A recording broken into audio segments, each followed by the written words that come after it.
अपना प्रदेश के तहत अब उत्तर प्रदेश उत्तराखंड की खबरें देते हैं और शुरुआत करते हैं उत्तर प्रदेश की कुछ महत्वपूर्ण खबरों के साथ। केंद्रीय वित्त मंत्री निर्मला सीतारमण और वित्त राज्य मंत्री पंकज चौधरी ने आज लखनऊ में नवनिर्मित कार्यालय प्रत्यक्ष कर भवन का उद्घाटन किया।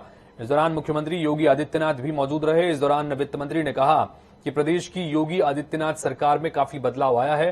पूर्वी उत्तर प्रदेश से 21,83,000 इनकम टैक्स रिटर्न फाइल हुए हैं। बीते एक साल में ITR काफी बढ़ा है। साल 2016 में यह संख्या 4 लाख से नीचे थी। उन्होंने ये भी कहा कि डायरेक्ट टैक्स ज्यादा आने से विकास कार्यों में तेजी आई है। यूपी में सबसे ज्यादा कोविड टेस्ट और वैक्सीनेशन हुए हैं। निर्मला सीतारमण ने कहा कि सिर्फ यूपी में टैक्स पेयर्स की संख्या बढ़ी है।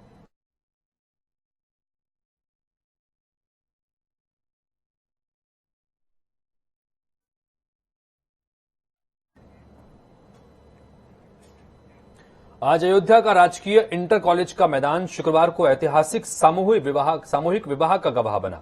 सीएम योगी आदित्यनाथ ने खुद यहां 3,915 जोड़ों को आशीर्वाद दिया। खास बात यह भी है कि इनमें से 138 मुस्लिम जोड़ों के लिए भी निकाह पढ़े गए। इस दौरान सीएम योगी ने संबोधन में कहा कि सरकार खुद खड़ी होकर कन्यादान कर रही है। इससे अच्छा पुण्य कार्य और क्या हो सकता है। सीएम ने कहा कि आज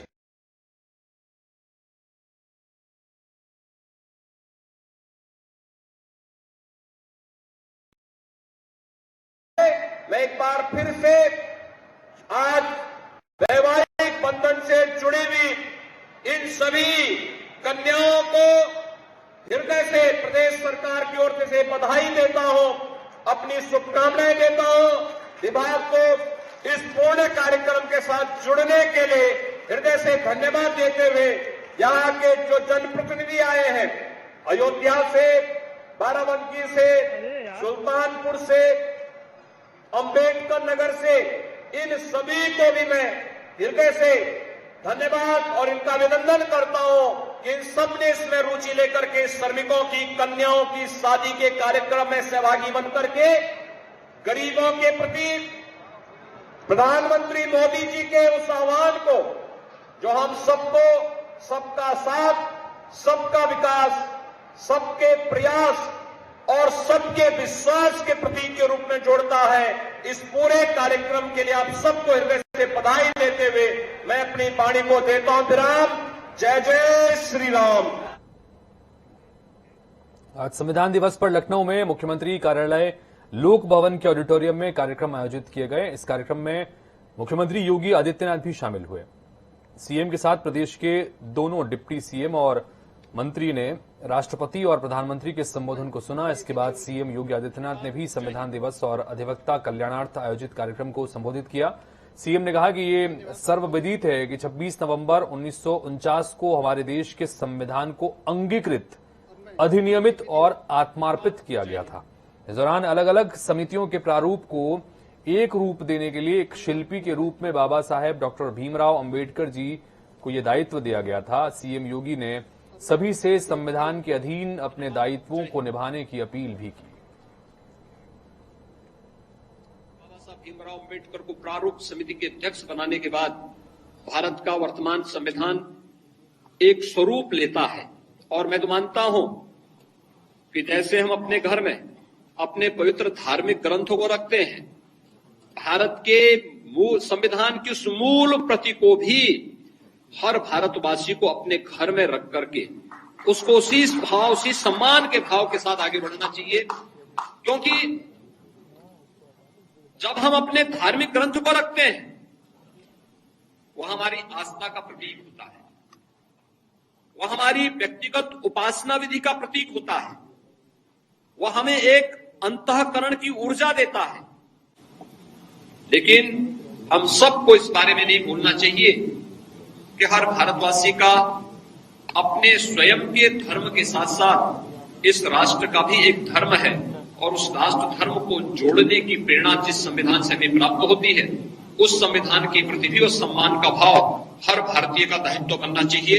राज्य सरकार जब संविधान दिवस के अवसर पर इस कार्यक्रम के साथ जुड़ी हुई है, तो मैं इस अवसर पर एक बार फिर से आप सबका आह्वान करूंगा कि संविधान की मूल भावनाओं के अनुरूप अंतिम पायदान पर बैठे हुए व्यक्ति के कल्याण के लिए हम सब मिलकर के एक नए सिरे से इस अभियान को आगे बढ़ाएंगे। आज के इस अवसर पर एक बार फिर से संविधान दिवस की हृदय से बधाई और शुभकामनाएं आप सबके प्रति व्यक्त करते हुए अपनी बातों को यहीं पर विराम देता हूं। तो संविधान दिवस के मौके पर आज अंबेडकर स्मृति उपवन में बड़ा आयोजन किया गया। इस आयोजन को 40 दलित संगठनों ने अपना समर्थन दिया। इस कार्यक्रम में बतौर मुख्य अतिथि समाजवादी पार्टी के अध्यक्ष अखिलेश यादव शामिल हुए। इसके अलावा सुभा सपा के अध्यक्ष ओम प्रकाश राजभर, बहुजन समाज पार्टी के संस्थापक कांशीराम की बहन स्वर्ण कौर और पूर्व सांसद सावित्री फूले समेत कई बड़े नेता शामिल हुए। इस दौरान अखिलेश यादव ने बीजेपी पर जमकर निशाना साधा। अखिलेश यादव ने कहा कि आने वाले चुनाव में बीजेपी सत्ता से बाहर होगी। साथ ही उन्होंने कहा कि 22 का चुनाव मामूली नहीं है, इसलिए किसी को कुछ पता नहीं कि कब राष्ट्र के संबोधन में नया फरमान जारी हो जाए।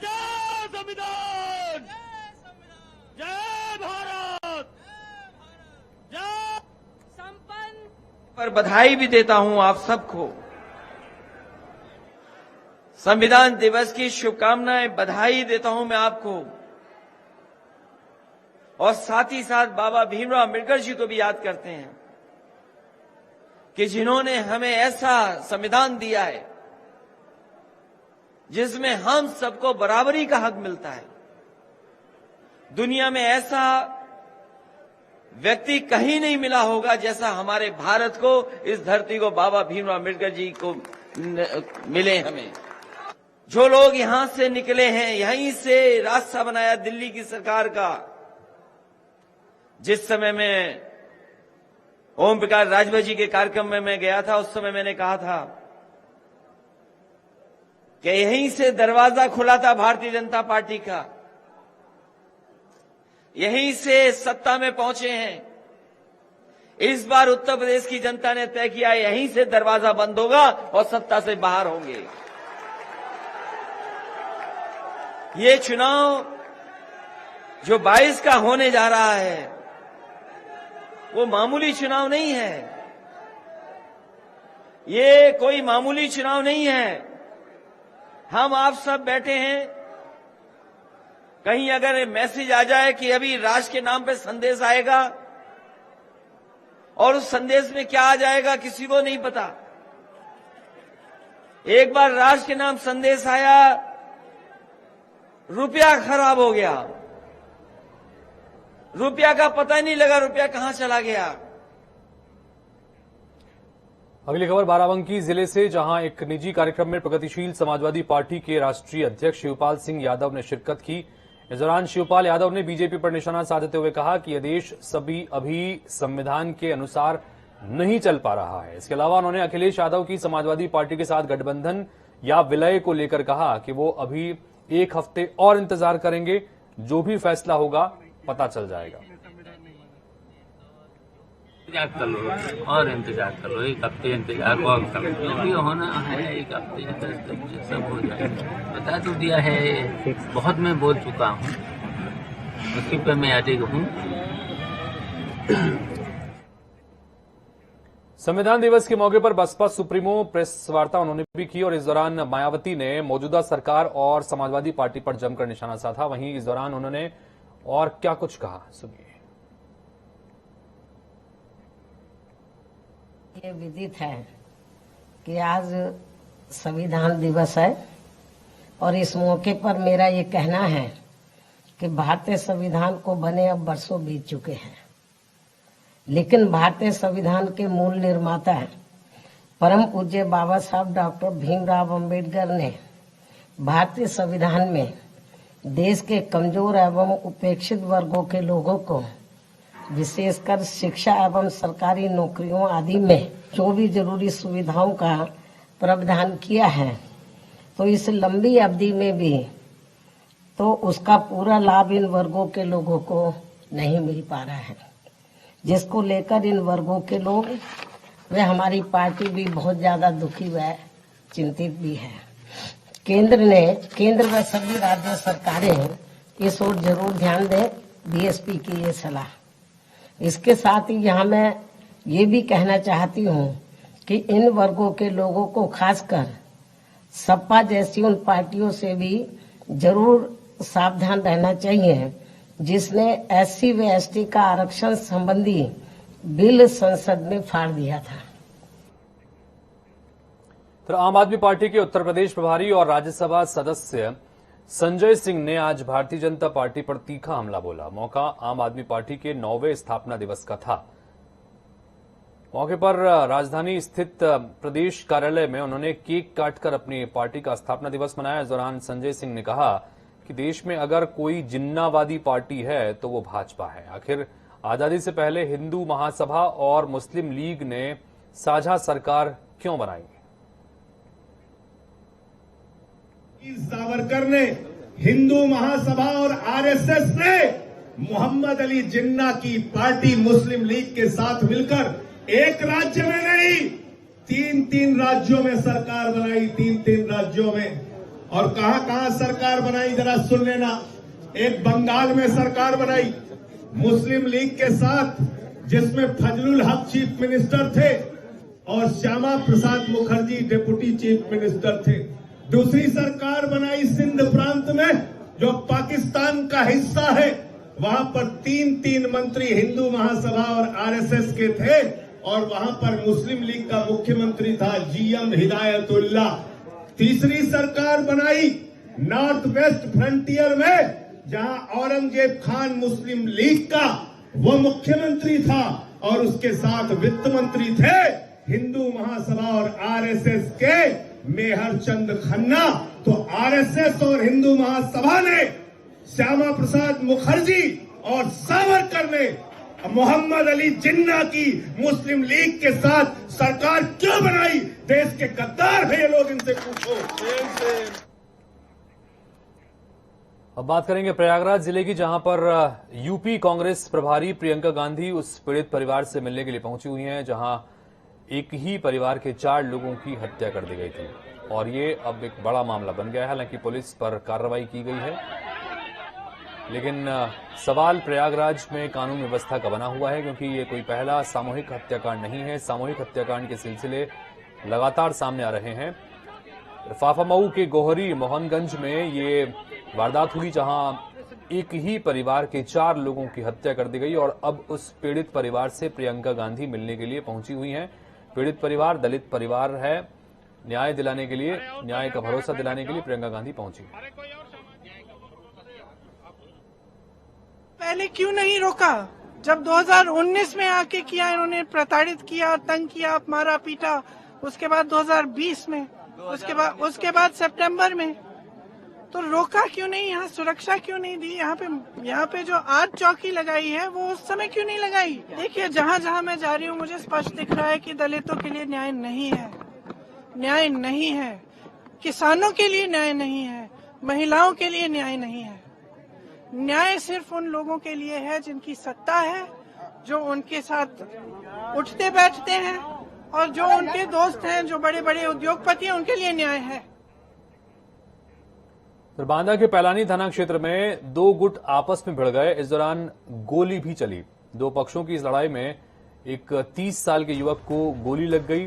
गंभीर अवस्था में आनन फानन में घायल को अस्पताल में भर्ती कराया गया। फिलहाल अभी घायल युवक की हालत स्थिर बताई जा रही है। वहीं दूसरी तरफ इस पूरे घटना की पुलिस जांच कर रही है, तो वहीं परिजनों ने भी प्रशासन से न्याय की मांग की है।